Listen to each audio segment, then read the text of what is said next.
for today's video ay magluluto ako ng kalabasang okoy. Hello! So ngayon ay magluluto ako ng kalabasang okoy na may hipon.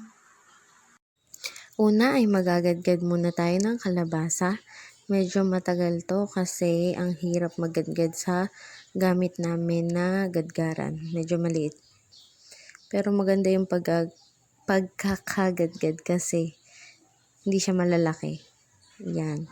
So, patience is a virtue. Yan, nag-iwan na ako ng bawang kasi si JP yung naggagadgad. Tsaka sibuyas. Lalagyan ko ng malunggay ito, kaya maghihimay tayo ng malunggay. Konti lang yung ilalagay ko. Yan, himay pa more.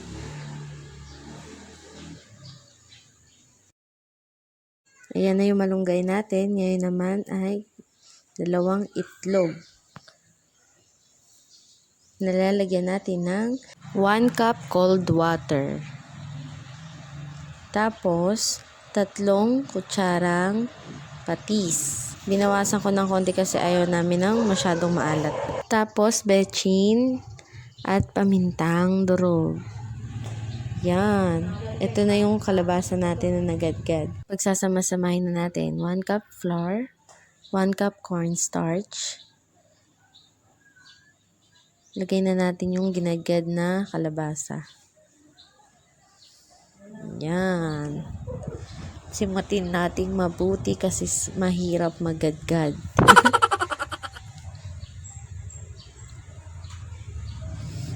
Yan. Tapos, lalagay na natin yung malunggay. Haluin lang natin. Hinalo ko na kasi nakalimutan ko ilagay yung sibuyas tsaka bawang. Yan, haluin lang muna natin. Hanggat di ko pa nare-realize na hindi ko nalagay yung sibuyas tsaka bawang. Yan, haluin lang mabuti. Tapos, iyan, lagay na yung sibuyas tsaka bawang. Tapos, babatihin ko tong itlog na may tubig, paminta at vetchin bago natin ibuhos sa dry ingredients. Yan. Sayang yung paminta. So, hahaluin lang ulit natin mabuti. Pag nahalo nun mabuti, ayos na. Bongga na. Pwede nang kainin. Charing. Yan, haluin nyo lang mabuti. Ayoko kasi masyadong dry, kaya dinagdagan ko pa ng 1 itlog. So, ayan, tinatakal ko lang siya sa bilog na platito para ma-flat. Kasi pag dinirekta ko sa kawali, wala lang, pwede din naman. Ayan, painit na tayo ng mantika. So, ayan, nagsalang na ako. Nilagay ko lang yung hipon sa ibabaw. Kasi toppings lang. Ayaw nilang ihalo eh. Ewan ko ba. Yan. 2 lang kada 1 kawali. Kasi maliit.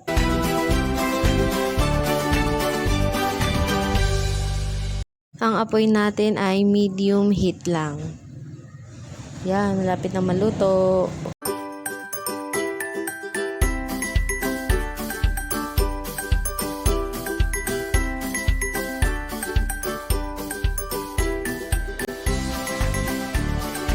Lalagyan ko lang ng tissue yung paglalagyan ko ng nalutong okoy.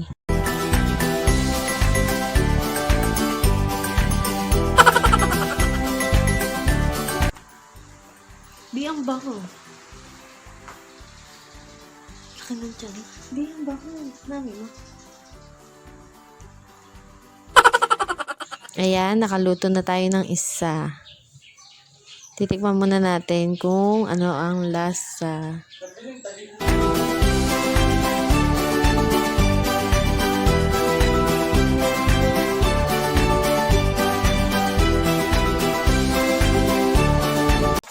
Ayan, nauna pa po siyang tumikim sa akin.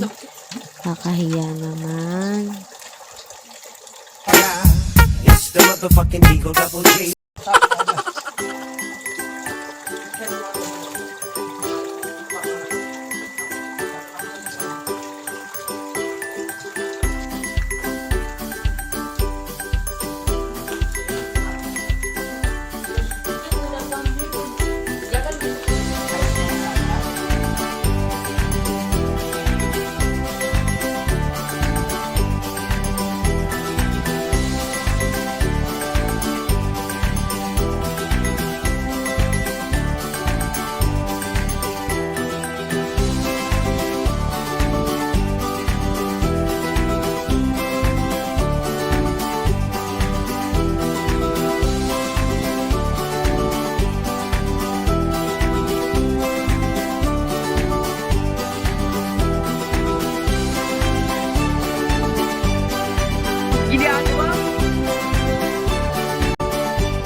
tayo magtinda. Ng okay. Okay with, anta dyan, malunggay. Naku, mabili yan. Hindi naman nilalagyan ng malunggay yung okay eh. Di ba nga yung pandesal with malunggay, biglang bumili. Sarap na suka.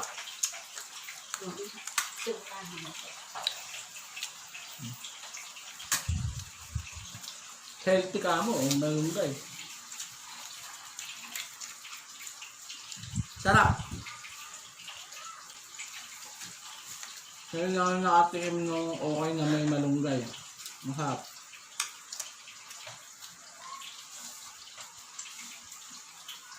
Magbebenta kami. Bibili ba kayo? Benta ako sa Mika. Real talk, masarap.